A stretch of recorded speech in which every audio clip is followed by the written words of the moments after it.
construction, like any economy, is a very good barometer to see how you're actually performing. And I think the measurement here, because it comes in the most recent towards the winter time when the survey's done, and effectively they've shown a very strong level of confidence here now. And I think you've only got to look around the island at major works that are going on from the promenade in terms of public sector schemes.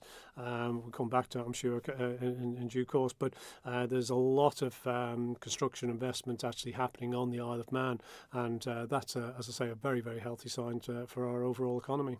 Is confidence in construction quite a volatile beast in the sense of I imagine it's quite proportional to how much work's available, which I guess is probably quite a cyclical thing maybe? Yeah, and that gets into the questioning on the survey again, because it's about pipeline, and construction can be peaks and troughs, there's no doubt about it. But what we do have is, in terms of planning, for example, there's been a number of major developments actually approved recently in the last few months. There's quite a few actually in planning as well. And that again becomes a really good, healthy sign for our economy going forward. So is this a fleeting boost of confidence then, or is it one that you think is sustainable? We would like to think so, but as I said when we started this, we have to exercise that with caution. Why? Because there are a lot of external factors, Brexit and economic turmoil that could occur as a result of that. And whilst we as a government are certainly preparing for it, what we have to do is work very, very closely with industry, and I would suggest this is where our restructured department with the agencies are really alive to the issues and both the challenges and opportunities, so as that we can adapt to whatever circumstance, and that's standard Manx ethos, whichever way thrown we'll always stand. I'm sticking with construction. You've mentioned we are seeing several sort of major projects and developments across the island. Thinking of new housing in Crosby, for example, one that springs to mind. So is that sort of the major factor, you think, maybe in this confidence increase? That helps, and you look at that. You're talking about residential there, and the feedback I think from the estate agents is that there's a certain level of buoyancy there, whilst there's certain stock I think is difficult to get, and pricing it may be quite challenging in some areas, but there's certainly a considerable number of transactions, and clearly the newer built ones have performed very, very well indeed.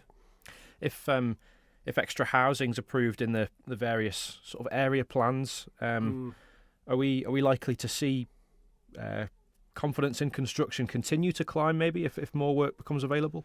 Yes, and that's what the developers would definitely tell us, and you've got that. And I think it's not just residential. Residential is clearly important, and especially as we're trying to drive up our economically active population. And I think the demands today, particularly the younger people, are looking, for the first-time buyers, and they're looking for a certain standard and etc. That's coming there. And I think another stimulus there that we've had is that our banks here, you're seeing them re-entering and stepping up their mortgage business here on the island, and that I think again is another indicator that we're going in the right direction. Which you talk about estate agents, you talk about banks, you talk about construction, and these are all related, and that's what becomes, as I say, a good measurement.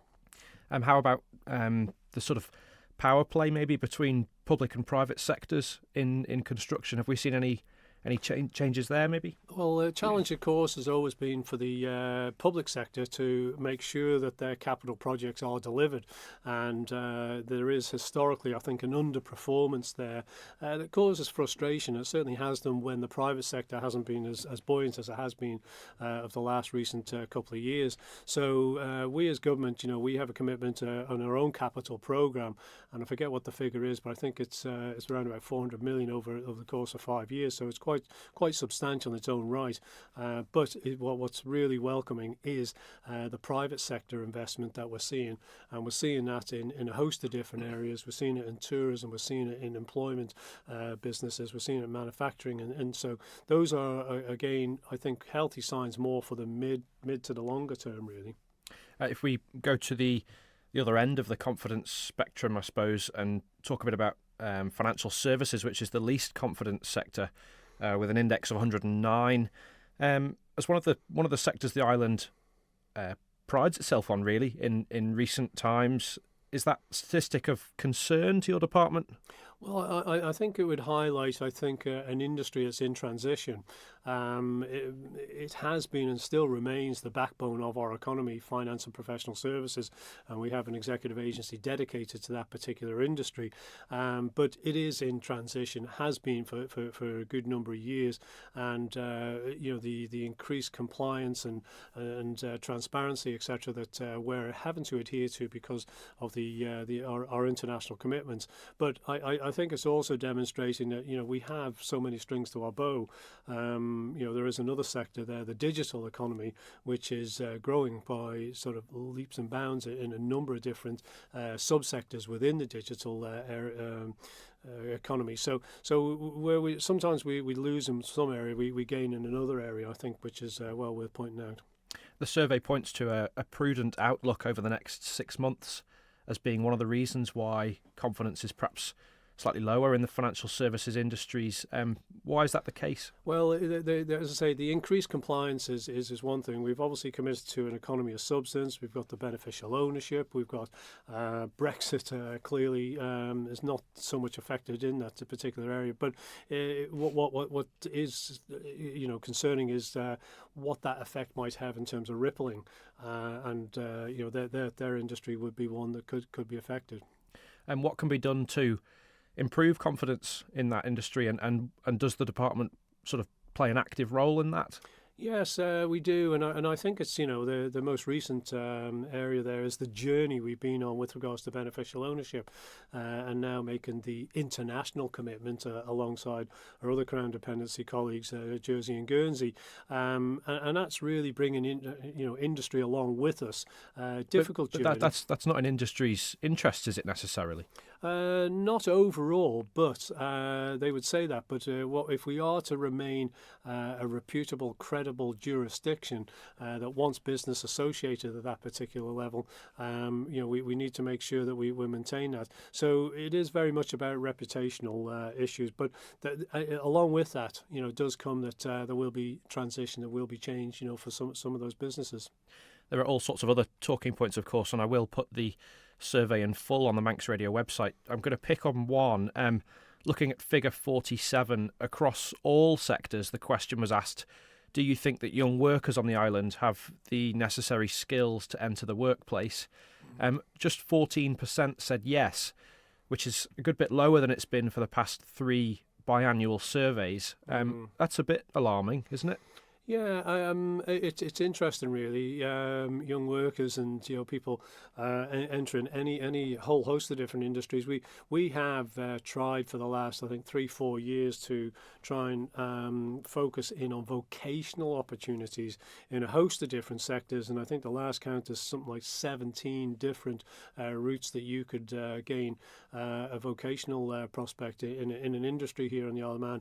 And working closely with the education training specialists, we hope we can do more of that. And just recently, it will be announced very shortly an area for our catering and chefs, where the UCM have now working with industry, going to have an accelerator program to try and bring qualified chefs, and that availability will be for young people entering that quite interesting dynamic industry. I'm sure that'll be music to the ears of many. That's still, I think, the industry with the highest number of vacancies, isn't that right? So that's a bit of a danger. And again, that's where I think collaboratively across government with industry, we're coming up with a solution effectively. And I think that's really important that we continue to do that. So opportunities we know are broader than they have been for probably forever, across a whole host of different sectors, 24 different sectors represented on the island. So how do we create those more opportunities for those young people to enter the field?